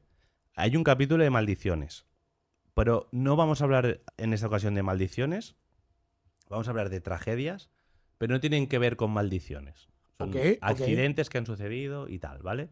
En el libro, insisto, sí que hay maldiciones tipo el de Bela Goodman, que es la más conocida, que dijo que nunca más el Benfica volvería a ganar un título grande porque le despidieron de una forma, bueno, un poco así. Brujerías y movidas. Brujerías, maldiciones, vudú, etcétera, etcétera, ¿vale? Pero, ¿qué pasa con el mundo del fútbol? Eso que decíamos antes, eso es un deporte universal, lo sigue mucha gente y la vida es así, ¿no? Quiere decir, por suerte, por desgracia, esto se acaba y hay muchísimas muertes. O sea, el mundo de la muerte y así está, de alguna manera, también muy vinculado al mundo del fútbol. Es algo que yo, haciendo el libro, también me sorprendió, ¿no? No sé si también es quizá por ese morbo que tenemos, de alguna manera, ¿no? El true crime, que son noticias que llaman mucho la atención, ¿no? Yo, si quieres, te puedo comentar 2 historias. La primera no son las quizá más llamativas, pero tienen una historia, cada una tiene una historia detrás que yo creo que vale la pena, ¿vale? La primera es la de Hillsborough Stadium, que es el campo de... es un campo de Inglaterra, donde se jugaba una semifinal de la FA Cup entre Liverpool y el Nottingham Forest. Y ese día hay una tragedia, hay un accidente, ahora te lo comentaré, donde fallecen 97 personas, mujeres y niños incluidos. Es una tragedia. Horrible, sí. Pero ese día cambió la historia del fútbol para siempre. Ya te contaré por qué. Hasta ese momento, los estadios de fútbol eran como ese viejo fútbol. Que todos quizá tenemos un poco los recuerdos de ir al campo y que no haya asientos, ver el fútbol de pie. Tú comprabas una entrada y no había... Sí, que no era ahora estos superestadios. Exacto, ese fútbol antiguo, ¿no? Ajá. En aquel día, en un estadio de alrededor de 20-30.000 personas, se congregaron más de 50.000 personas, con ventas ilegales de tickets, reventas de números de tickets, etcétera, etcétera. Todo ya empezó muy mal, ¿vale? En unas, ya te digo, semifinales, donde al acabar ya el partido se suceden una serie de errores humanos que, como te digo, marcarían la historia del fútbol para siempre y lo cambiarían para siempre. David Duncanfield, ¿vale? Un jefe de la policía novato o poco experimentado en este tipo de acontecimientos, se le encarga, digamos, la seguridad de ese día, ¿vale? Y comete un error fatal, ¿vale? Al haber una superpoblación dentro del estadio, ¿vale? Cosa que ya no tendría que haber ocurrido. Ajá. A la salida se empieza a aglomerar mucha gente, ¿vale? No da tiempo. También hay que tener en cuenta que es un espacios pequeños, un estadio pequeño donde las salidas son muy cortas, ¿vale? No es como un gran Camp Nou o un Santiago Bernabéu donde hay circuitos. Y hay salidas por todos lados. Y hay salidas por todos lados y las salidas son mucho más eficientes. Se dispersa todo mejor. Exactamente. En este caso no. Son un embudo, vamos. Un embudo, literalmente. Eso es lo que sucede. Al detectar ese problema, el jefe de la policía ordena abrir una salida de emergencia, ¿vale? ¿Qué pasa en la salida de emergencia? Que en lugar de hacer esa redistribución por túneles, es una salida directa, ¿vale? Ajá. ¿Qué pasa? Al final hay tornos, no es una salida abierta. Ya, que está el rodillo este. Exacto. Y eso frena. Exacto. Y aunque no hubiera tornos, lo que hay, bueno, son esas pilotas, esas pilonas, que van a frenar un poco la salida y el acceso. Abren la salida de emergencia y ¿qué sucede? Que aún se acorta todavía más esa salida. Se hace supuestamente para que sea más rápida, pero al final, a la salida, hay un tapón. Y detrás vienen cientos de personas bajando, ¿vale? Y obviamente se produce un desenlace fatal con una avalancha de gente, ¿vale? Y en ese tramo fallecen 97 personas, ¿vale? Buah. Bueno, se cae todo, aglomeradas, ¿no? Chafadas. Ah, no, se chafaron. Unas a otras, ¿vale? Qué burrada, tío. Es tremendo, ¿vale? Qué burrada. Eso salta a la prensa internacional, bueno, nacional, por supuesto, en Inglaterra, hasta la prensa internacional, como una de las grandes tragedias de fútbol moderno, Que lo ¿vale? lo es. Porque sí que antiguamente había habido, aún más atrás, sobre movidas todo del estilo. en Sudamérica, que no estaban los estadios tampoco muy preparados. Son casos que también están en el libro, pero este lo traigo en particular porque es el fútbol europeo, es algo como más reciente, ¿vale?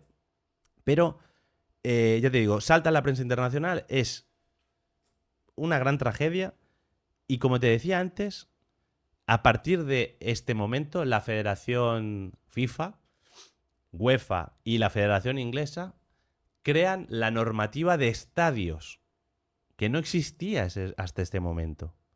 Crean la normativa de estadios, con regulación de venta de entradas, ticket por asiento, claro, que no tío. existía, Claro, tío. regulación de venta de alcohol, que no había ninguna regulación, acceso a alcohol libre, regulación de todo lo que son el tema de seguridad.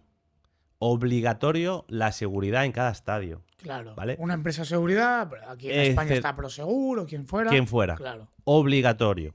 Ostras, ¿Vale? Cosas que hoy en día vemos como algo tan natural o tan normal cuando vamos que es hasta tedioso entrar a un campo de fútbol, ¿no?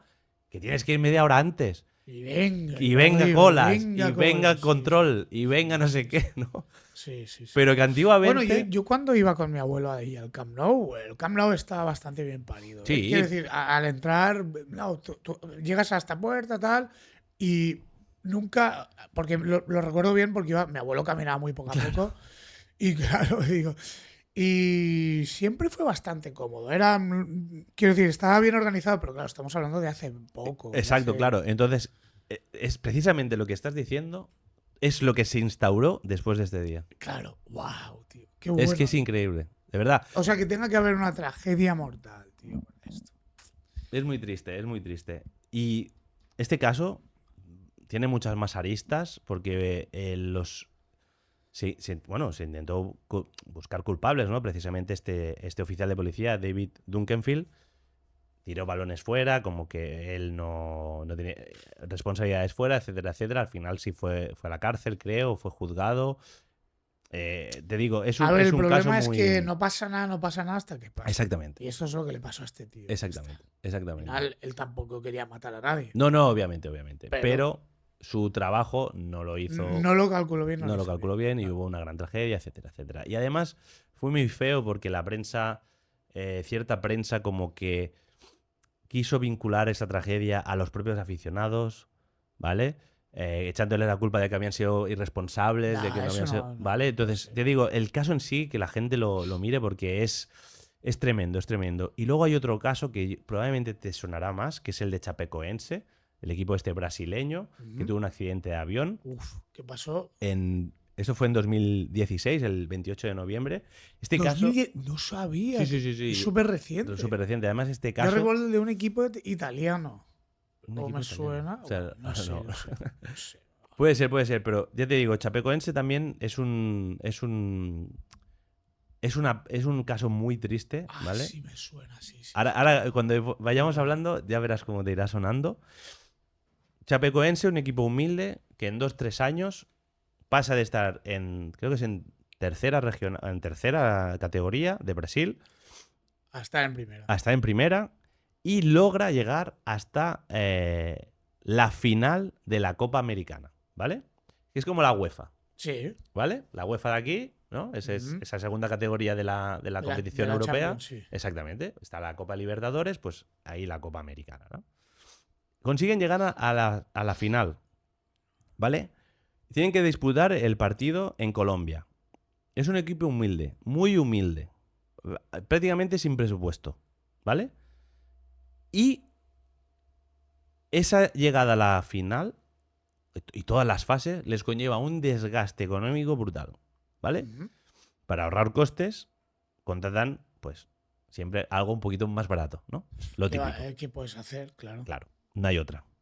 Contratan a una compañía pequeña, la mía, ¿vale?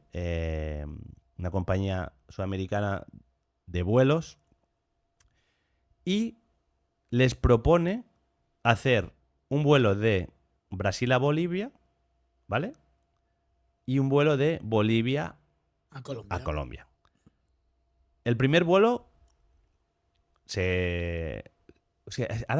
ahora me va a pillar, que me deje la gente en los comentarios porque no recuerdo exactamente, lo podría mirar, pero así, que la gente lo comente. No sé si llegan a ir hasta en autocar a Bolivia por no poder ni pagar el primer vuelo. Ostras, ¿vale? Tío. Y en el segundo vuelo contratan a un piloto. Es como casi un vuelo privado, ¿eh? No te creas que es un vuelo regular donde va a ir más gente. No, solo va el staff. Son 77 personas que viajan en ese vuelo. El equipo, algunos familiares, el staff técnico y tal. Y hay un plan de vuelo que es demencial. Demencial. ¿Y esto es culpa del piloto? Sí. Es que, claro, es que esto no se puede comprar con Ryanair en historia así. Porque mucha gente se queja de Ryanair porque ha habido un accidente hace 20 años. Sí. O sea, Una cosa es que haya un accidente porque el avión. Coño, antes de ayer petó una ventanilla y Exacto. casi sale un tío volando en Ryanair. Sí, además. ¿no? Hostia, Pero no le pasó nada al tío Claro. al final. Quiero decir, y el avión aterrizó normal y esto es lo más loco ¿qué puede pasar? Claro. Para ahorrar costes, el piloto hace un cálculo de combustible que tiene que hacer una serie de piruetas, por decirlo de alguna manera, imposibles prácticamente, para poder llegar con la cantidad de combustible que tenía que usar. Se le aprueba el plan de vuelo porque de alguna manera engaña a toda la gente que es los que aprueban los vuelos, ¿no? Los controladores controladores aéreos, aéreos, claro. etcétera. De alguna manera les engaña y les convence de que con la cantidad lo va a poder hacer, ¿vale? De hecho, él consigue llegar a Colombia, ¿vale? ¿Cómo lo hace? Al despegar, sube muchísimo en altura. Muchísimo. Con un gasto de queroseno bastante elevado, pero al subir tanto, ¿qué va a hacer? Vas bajando Baja- y consumes menos. Exacto, va a dejar de alguna manera el avión en picado. Sí, sí. La mayoría Pero en del muchos trayecto. vuelos internacionales Se lo hacen así, ¿eh? exactamente, ¿vale? No es- Pero no con la carga justa de combustible. Claro. Él calculó que haciendo esto llegaría a Colombia, ¿vale? Perfecto. Cuando llegan a Colombia, hay 2 aviones en emergencia delante de él No. y no puede aterrizar. Y no tiene gasolina, no tiene queroseno, no tiene combustible. O sea, hubieran llegado. Habían llegado. De hecho, llegaron. A ver, sí. Llegan y tiene 2 aviones en cola de emergencia delante de él. Y no comunica que está en emergencia. Se va a otro aeropuerto, más pequeño, ¿vale? A intentar aterrizar. Pero nunca llegará. El avión, en falta de combustible, entra en fallo eléctrico. Se para los motores y cae en picado el avión. Se estrella y fallecen 71 de las 77 personas que viajaban en ese vuelo. Es terrible. Chapecoense nunca jugó esa final. Y la federación le dio el campeonato. Wow. Qué gestazo, ¿eh? Qué gesto tan bonito. Increíble. Wow, qué tristeza, tío. Me da mucha pena porque, joder, tío. Es increíble. Es como si el Nastic de aquí, de Tarragona, que tiene. Imagínate. Qué triste. Es una tragedia brutal. De hecho, yo cuando entré en el caso este, no entendía qué pasó. Es que no lo entendía, Xavi, no lo entendía. Es que no era capaz. Quiero decir, un accidente aéreo es que es muy improbable que pase. Sí. Es que te juro que yo, tío, y de hecho en la prensa, tuve que ir a prensa brasileña para enterarme bien del caso, ¿vale? De casi todo lo que está documentado en el libro es prensa brasileña. Porque en Europa se hablaba mucho, en los periódicos de aquí, en los noticieros de aquí, de la tragedia, de que había fallecido, pero yo no encontraba qué había pasado. Se estrella un avión, ya, pero ¿por qué? Fallo eléctrico, fallo de no sé qué. Que el avión no tenía combustible, pero ¿por qué no tenía combustible? Es que no encontraba la noticia, me tuve que ir, ya te digo, a prensa brasileña porque no me entraba en la cabeza. Es que yo no entendía cómo podía ser. Y fue por esta historia que os he contado. Un equipo tan humilde que no tenía ni dinero para pagar la gasolina del avión. Qué triste, tío. Ah, qué mal, tío. Me sabe fatal, tío. Muy triste, muy triste. Pues Alex, tío, me gustaría que me dieras conclusiones o qué has sacado tú de qué te ha aportado a ti, porque creo que es súper interesante, has hecho mucha investigación. No sé, ¿qué te ha aportado a ti? Si crees que has metido un montón de casos, en el libro hay un montón de casos. Entonces, no sé, cuéntame un poco cómo ha sido la experiencia de recopilar, cuál ha sido el caso que más. Este que acabas de contar es brutal. Es increíble. ¿Cuál es, pues quizás el caso que te haya marcado más y tal? Sí, de modo de conclusión. Sé que también está el tema de las religiones, la maradoniana y tal. Sí. No, y todo esto. Mira, tanto Alberto como yo creo que al finalizar el libro hemos como reafirmado la idea que teníamos al principio de empezar, que eso para mí es lo más positivo, ¿vale? Empezar con una idea y terminar y decir, ok, era lo que creíamos, y es que el mundo del fútbol esconde muchísimos misterios. No es, como dice la gente, el pan y circo darle la pelotita a No, hay mucho entre cuatro hombres en calzoncillos, no sé qué, como es decir. sí. No. Detrás, no te imaginas la cantidad de historias como esta, como todas las que hemos estado contando, que podéis encontrar. De hecho, insisto, y es una cosa que nos ha pasado, que hemos tenido que descartar un montón de casos.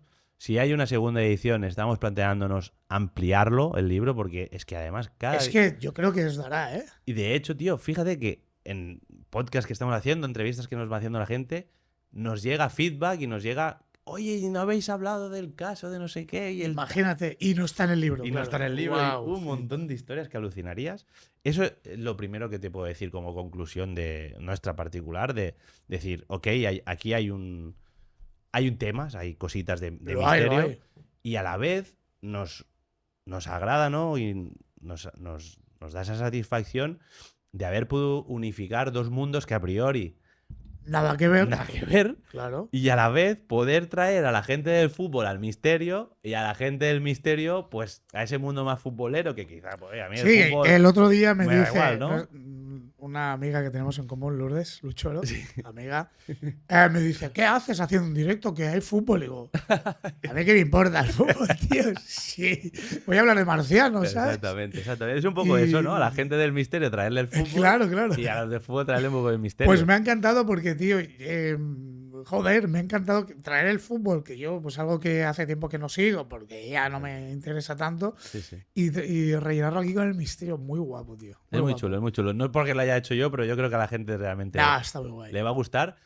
Hay muchas historias de verdad que no da tiempo tampoco aquí. Sí. Podríamos estar 3 horas, 5, 6. Sí. Pero te voy a decir, mira, para mí, que me preguntabas, ¿cuál es tu caso y tal? La más bizarra, sí. Exacto. Es que a mí, ya sabes que, igual que a Xavi, la bizarrada. Somos de Terra Incógnita. Exactamente. Alex. No, tú tienes la culpa, ¿no? Se está grabando ya. Yo no digo nada. No, lo va a ver todo el mundo. Por favor, tío. Por favor. Hay que traer a Alex Barragán. Hay que conseguirlo. We need you. Exacto. Por favor. Pues, tío, hay una historia de la que no hemos hablado y es un capítulo que se llama Futbolistas que nunca existieron, ¿vale? Y yo creo que para acabar también con una nota un poquito de humor, que no sea tan pesado este final, futbolistas que nunca existieron, jugadores, personas, no sé cómo decirlo, que no fueron jugadores, gentes con esa picaresca, Xavi, que nunca habían tocado un balón de fútbol y que acabaron debutando en primera división en la Premier League. ¿En serio? En serio. O sea, yo he visto un caso en MMA, pero al pavo lo reventaron. O sea, es subnormal. Total. ¿Sabes? En UFC, además. Brutal. Madre mía. Hay que tenerlo bien puesto. Hay que ser subnormal, pero bueno. Tío, el otro día, en otra entrevista, alguien me lo dijo, algo así como que en el mundo del deporte no se puede impostar. Porque o eres bueno o no eres bueno. O sea, no. Pero, y aún así, hay gente, ¿no? Con esa picaresca de ser capaces de entrar. Te digo el caso de Ali Dia, de Premier League, para que lo busque la gente. Os dejo ahí un poquito el gusanillo. Ali Dia debutó en la Premier League sin tener ni idea, sin haber nunca pateado un balón. Debutó, ¿vale? Y el Kaiser, que busquen esto. El Kaiser. Un jugador que estuvo, no sé si fueron como en 4 o 5 equipos. Llegó incluso, creo que a debutar. Siempre fingió lesiones, siempre fingió, enfermedades, ¿vale? Para nunca intentar jugar. Y estuvo, creo que fueron más de 10 años en equipos de primer nivel. Pillando pasta. Sí. Incluso es un jugador brasileño. Incluso llegó a estar en Europa, en algún club europeo también. Nunca llegó a debutar. Son dos historias increíbles. Hay alguna más por ahí. Hay un caso español también. De un tipo que se hacía pasar por jugador del Español y del Villarreal, creo. Iba a los hoteles diciendo que era... me van a fichar. No. Y unas historias de verdad.